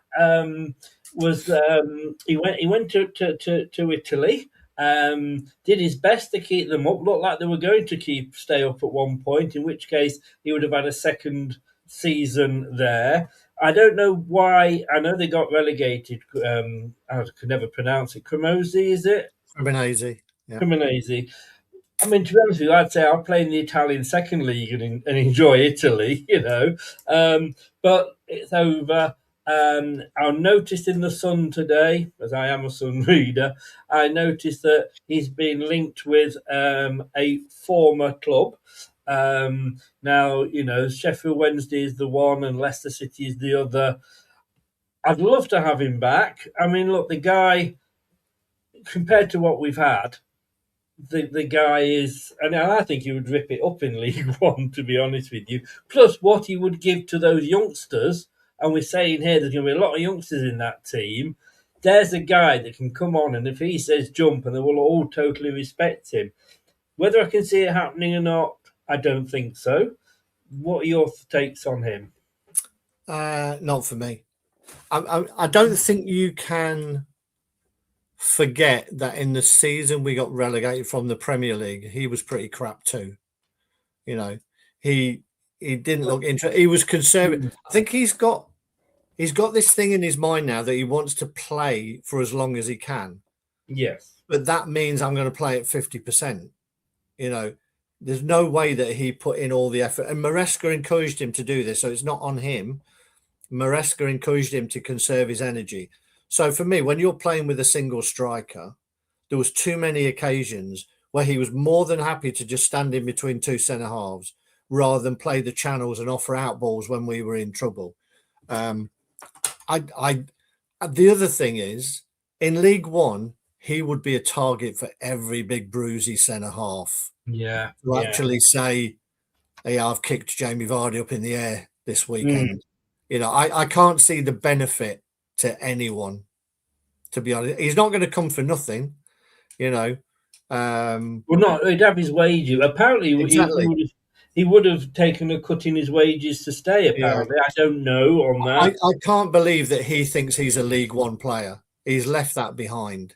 And do you want to risk tarnishing your legacy by coming back to League One and being shit? That's the thing, isn't it? I just think there's too many things. As much as it's a lovely thought, I think there's too many things against it for me to say, yeah, I could get behind that. I think the biggest thing against it is that Rudkin's still at the club. Or did I say that out loud? I'm so sorry.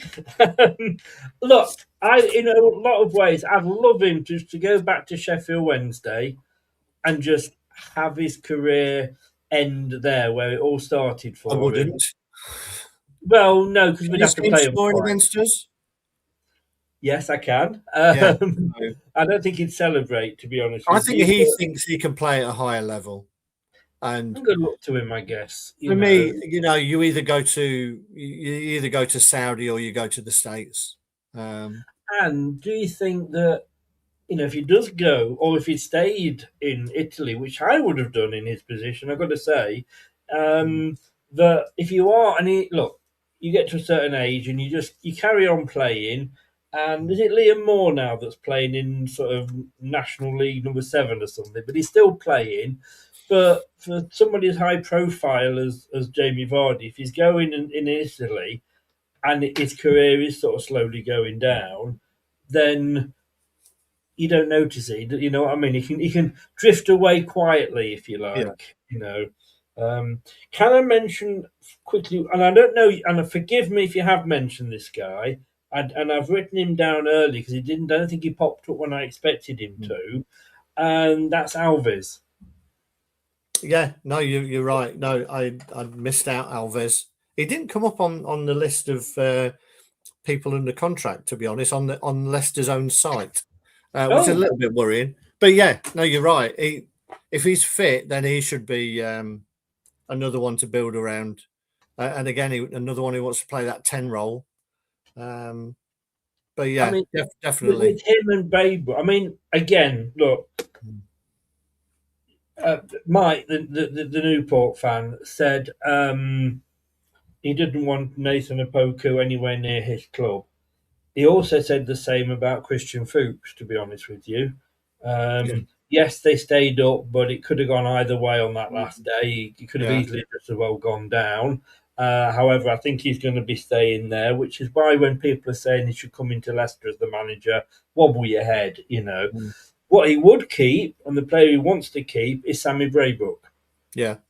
And I think, again, if Alves and Braybrook don't break through this season, sell them and let's get some money for them.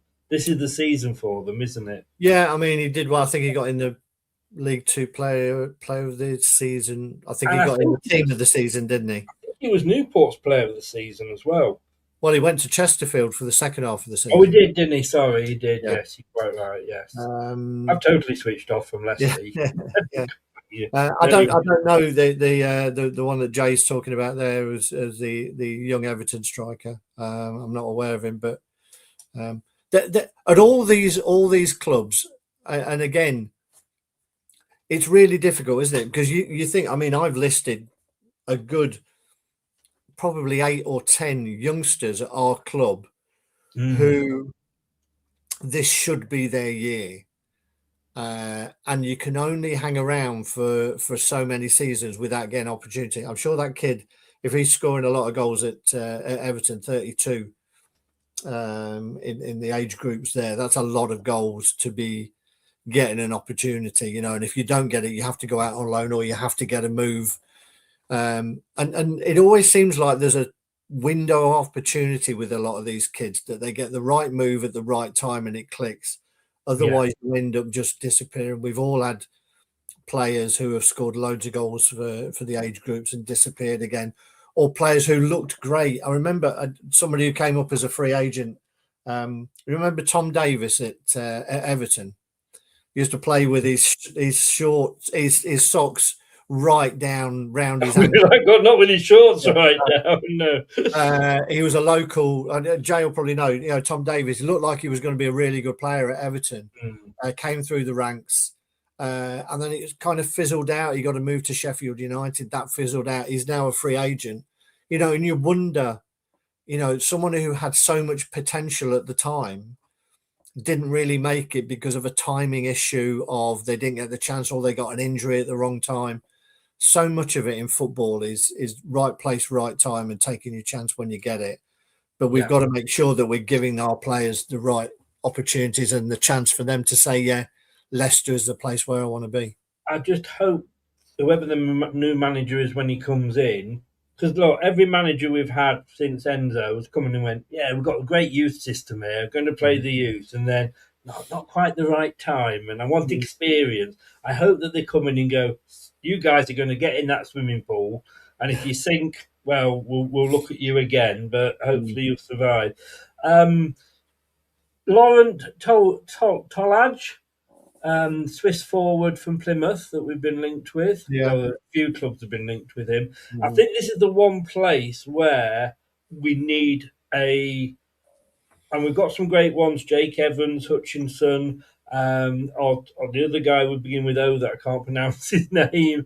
But I think this is the one place where we probably need to spend the most money to get a player in. Yeah, you've got to score goals.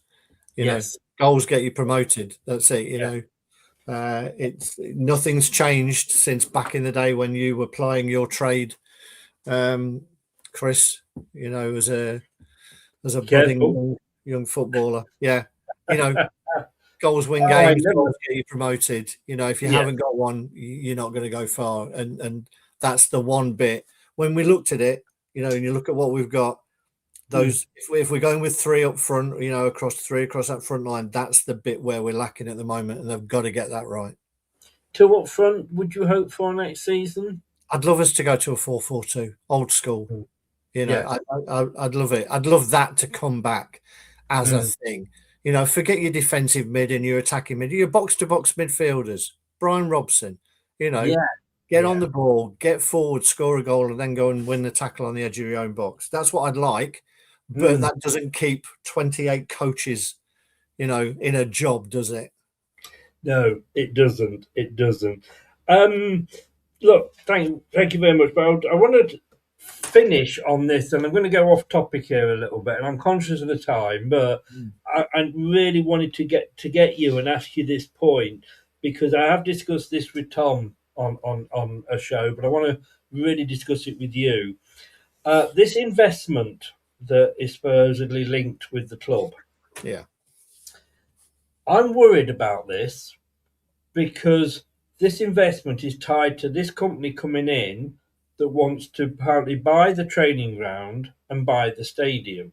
One of the main guys in this consortium apparently owns a building company or a housing company. You know where I'm going with this, don't you?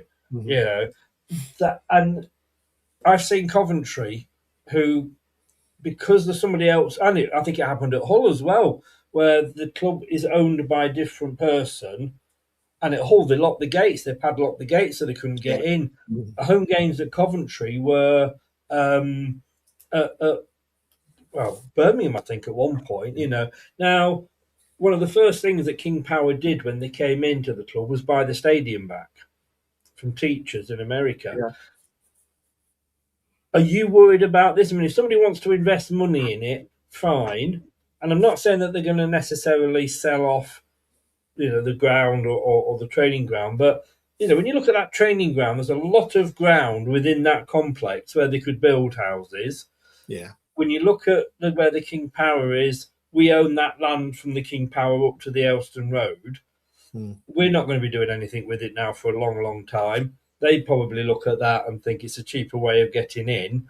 Are you worried or concerned at all? I'm not sure it's got any legs, to be honest. Right. But yeah, it smacks of a Mike Ashley, doesn't it? Kind of asset stripping thing for me. I don't think, unless you are, well, even then, you know, if you're a rich oil millionaire, billionaire, or an American franchise owner, I don't know why you would come into football. You know, the only way of making money in football is the land, as you say. Yeah. You know, you might as well, you know, and to that end, you might as well join the clergy, because I think they've got more land than anyone in England. So go and buy a few churches. Yeah, you've got to be in it for the right reasons. And anybody, if their pitch, forgive the pun, is to say, yeah, we're interested in the stadium and the training ground, instantly, that's got to be a red flag, surely. Yes. So for me, you're either in it or you're not in it. You can't cherry pick the bits that you want to invest in, you know. And you know, what do they want to do? As you say, buy it and then lease it back to the club and have yeah. Well, yeah. I mean, that's the thing, isn't it? You know, and you know, all right. They said they want to invest in the squad as well. In fairness to them, that allegedly, that rumours have said, but just because they come in with 100 million or whatever they've got, that doesn't mean we can spend that. Look at Newcastle, richest club in the world, can't spend the money though. Yeah, I mean, the first thing that the club should be doing is selling Beaver Drive. Apparently, I don't know if this is true, but somebody said, because we've been screaming this for ages, but apparently the entrance to Beaver Drive is owned by the YMCA. Now, I'm going to say, I don't want to make a song and dance about this, but apparently, come on, give me a smile on that one. You know you want to. You know you want to. But apparently that stops us being able to sell it. Because again, that's prime property land, isn't it? Yeah, I'm sure if there was enough money, you know, you're not dealing with cowboys, are you? No. Or Indians, or motorcycle cops. An Indian. Yeah.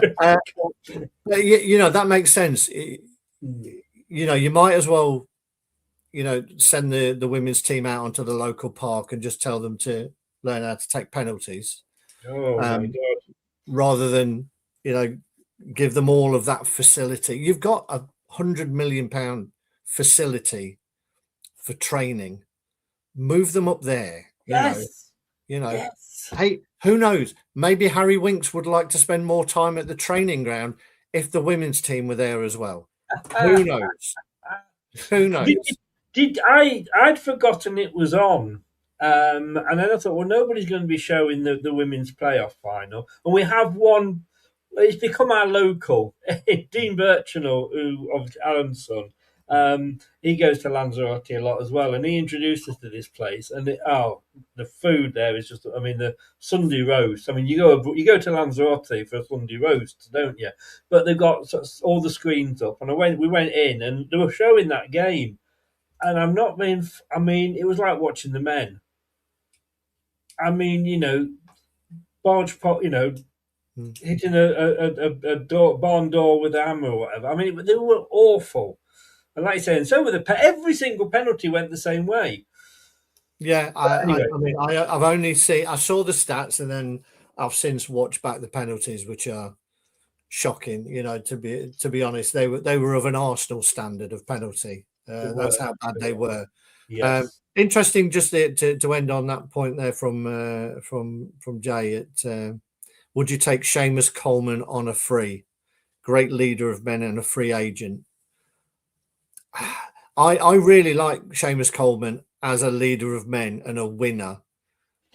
Whether he's fit enough, you know, I don't know if you can take him as a player at the minute. At our level, he would be. You know, I would imagine it'd be fantastic. You could probably walk through most of the games. I always remember the one thing I always think of with Seamus Coleman. So, you know, on Flash Score, yeah, they have all the stats, but they also have a little bit of commentary running with it. And I remember Seamus Coleman, they had the best piece of commentary that they wrote there. And it was... Seamus Coleman looks like he's gone down with an injury there. Let's see if he can run that off. I think it turned out he'd broken his leg in 2 places. They were like, yeah, let's see if he can run that off. Yeah, I don't think so. No. But Seamus Coleman, just going back to that and maybe finishing on this point, is exactly the character that this team needs. Yes. Whether he can play, I don't know, but a character. And if you're looking for a captain, you know, of that kind of someone who can play basically at their own pace because they're that experienced and that good at it, but be a leader, then maybe not a bad shout at all. Mate, look, thank you very much. I love your homework, and it's multicoloured now and all colour-coded. You're slowly turning into me. And Okay, right, on that bombshell.